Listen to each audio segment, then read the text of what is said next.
Hi, this is Rich from Wormico. Okay, so you may already have a worm farm by now, and you're wondering, how do I keep them cozy? What are they like? And what do they need? In this video, we'll discuss 4 important elements that will make your worms feel right at home in their new environment. I'll also include a handy hint at the end of each section that might help you save time and money. First up is bedding. Bedding is carbon-rich material that makes up the bulk of where the worms live. Examples of bedding include shredded cardboard, cocoa coir, dried leaves, and straw. These soft layers give worms a safe place to move, hide, and rest. Bedding should be damp but not dripping wet. If bedding is too wet, then this reduces the level of oxygen and leads to poor conditions. If bedding is too dry, then worm activity will slow down and eventually might make it difficult for worms to survive. Okay, now for the handy hint.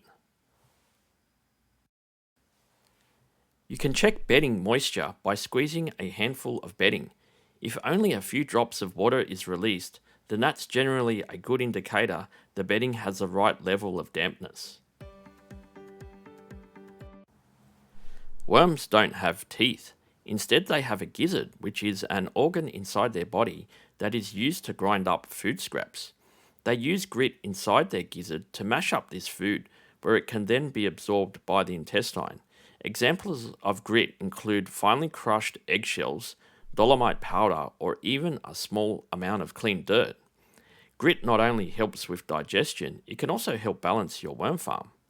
Sprinkle a small amount of eggshell or dolomite powder during each feeding. This will help adjust the pH level of the bedding and avoid it getting too acidic. Okay, now for the handy hint. Save your eggshells. Dry them out and then crush them into a powder. If you use a blender, then make sure you do this outdoors with a suitable face mask to avoid breathing in the dust. Another important comfort factor is the worm cover. A worm cover has several purposes. It can help retain moisture in the bedding so it doesn't dry out. It insulates the surface temperature of the bin during hot or cold weather.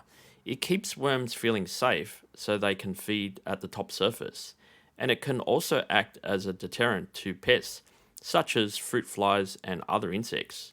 One common worm cover is a worm blanket. These are typically made from materials such as cocoa coir, jute, plastic, or cardboard. Okay, now for the handy hint. Shredded cardboard makes a great cover. It's free, retains moisture, keeps pests away, and is light and aerated.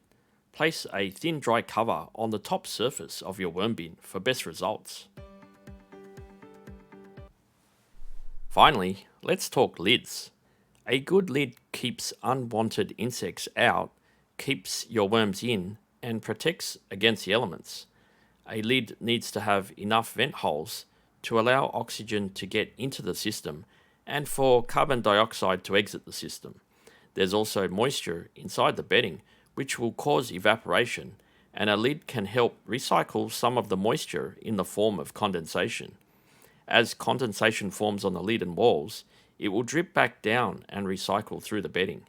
This is helpful during periods of dry weather or where the bin is left unattended for several weeks. Okay, now for the handy hint. A lid can create a humid environment. This can be good if the bin is outside or the weather is dry.